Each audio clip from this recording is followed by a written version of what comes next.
Now, here are the formulas to calculate the group data. For quartiles, we have QK is equals to LB plus KN over 4 minus CFB over FQK times I. For deciles, we have DK is equals to LB plus KN over 10 minus CFB over FDK times I. And lastly, for percentile, we have PK is equals to LB plus KN over 100 minus CFB over FPK times I. As you can see guys, halos magkakaparehas lang ang mga formula. Pero ang pinagkaiba lang ay yung doon sa Kn over 4, Kn over 10, and Kn over 100.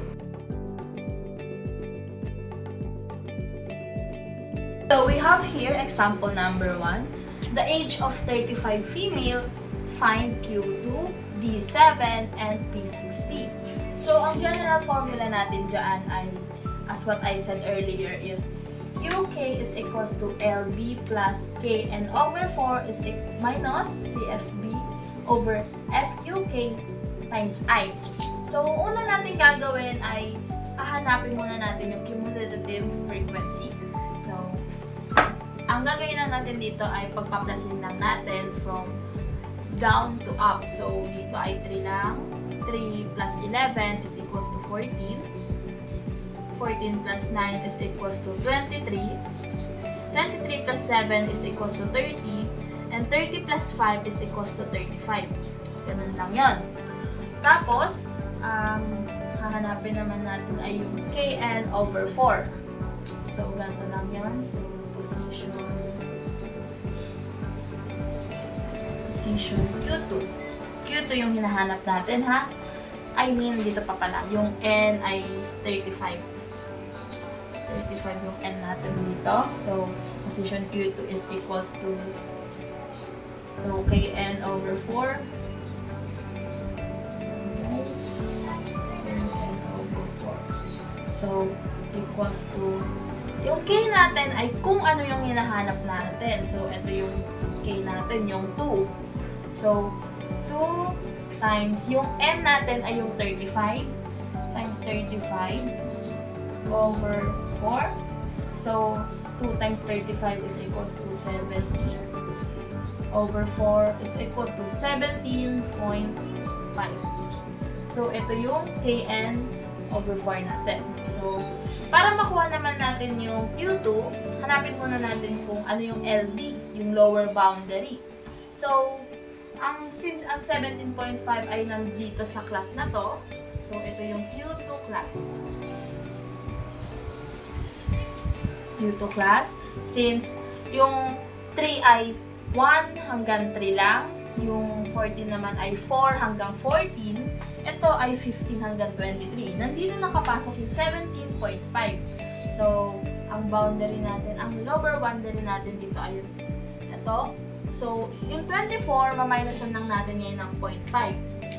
So, 5. So, 23.5 ang lower boundary natin guys, ha? Okay, so, bago natin ilagay dito, kunin muna natin lahat ng given form, ng given natin. So, Kn also 4 is equals to 17.5. Tapos, yung CFB. Para makuha naman ng CFB, ibig sabihin nun ay cumulative frequency before. So, before ha, so, yung 14, since andito siya, 14 yung CFB natin. 14, tapos yung LB. Ito na yung LB guys. So, 24 minus 0.5 is equals to 23.5. 23.5. Ito yung CFB na, ay yung LB natin. So, yung FQK naman ay yung, ito yan guys, yung frequency. So, itong 9. Diba? 9. Tapos yung I, yung interval. So, para kunin yung interval, ganito lang yon. So, bibilang lang tayo ng 24 to 29. 24, 26, 27, ay 24, 25, 26, 27, 28, 29. So, 6. 6 yung interval natin. nating mahanap lahat ng given, proceed na tayo sa pag-transfer nito sa formula natin. So, QK is equals to, so, ganito yan guys ha. So, QK is equals to yung LB which is 23.5 plus yung KN over 4 ay 17.5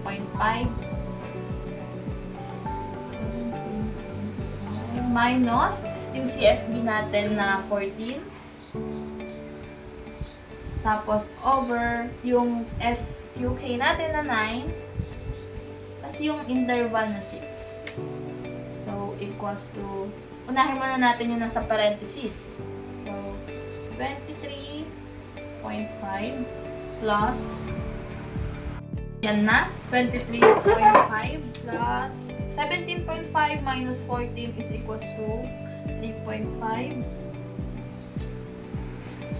Tapos, over 9 plus 6. Para madali ay i-times na natin ito agad. So, 23.5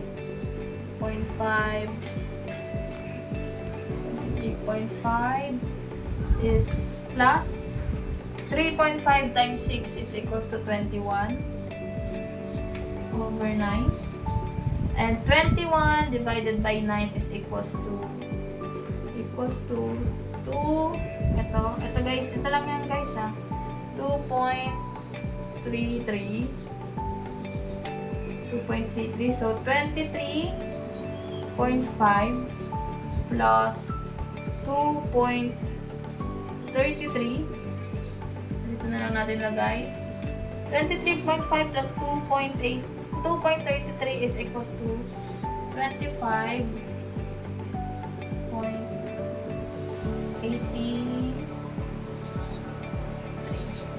So, ang Q2 natin, Q2 ay 25.83. Ito yung sagot guys.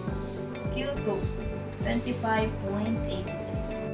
Naman tayo sa D7. So, D7 na tayo guys. Deciles na po tayo. So, ang formula naman dito ay is dk equals LB plus DIK and over 10 naman po ito ha. So, CFB over FDK times I. Ang iniba lang po nito ay over 10 na siya and dito. So, una natin gagawin ay katulad lamang nung kanina. Hanapin muna natin yung KN over 10. So, position D7 KN over 10. So, equals to yung K natin which is yung yung hinahanap which is 7. Yung N natin ay yung 35 over 10. So 7 times 35 is equals to 245 over 10. So, ang gagawin naman, so 245 divided by 10 is equals to 24.5. Ito po yung KN over 10 natin. So, hahanapin na natin yung class nito, katulad nung kanina. So, andito siya. Kasi, ang 30 ay from 24 to 30. So, lagyan muna natin lahat ng given. Katulad nung kanina. KN over 10 is equals to 24.5. Tapos, LB natin. Ang LB naman natin ay yung kanina lang natin ginawa. So, andito yung class ng D7. So, ito yung LB natin. Pero, 30 minus 0.5. So, 30 minus 0.5 minus pala yan. Equals to 29.5. Ito po yung LB natin. Yung CFB naman natin ay yung before. So, dito, ito yung CFB natin since before siya ng 30.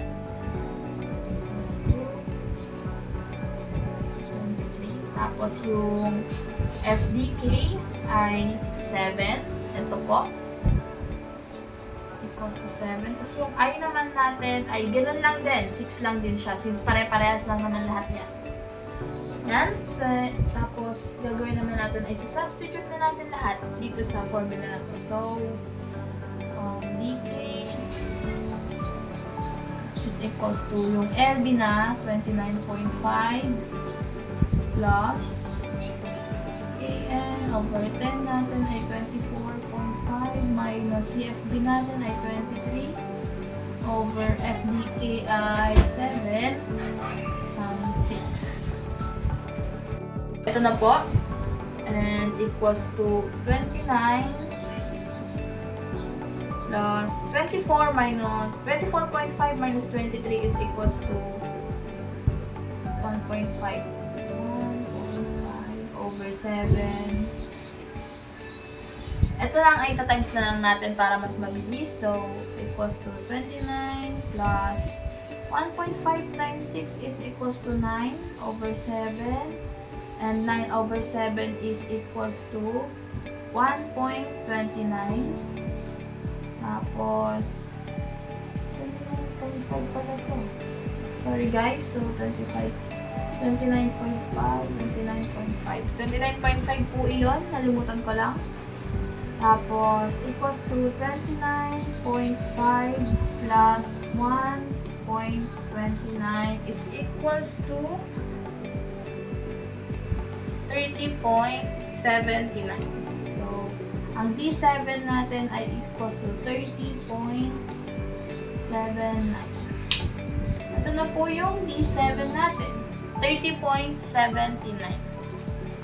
Naman tayo sa P60. Sulat na natin yung formula.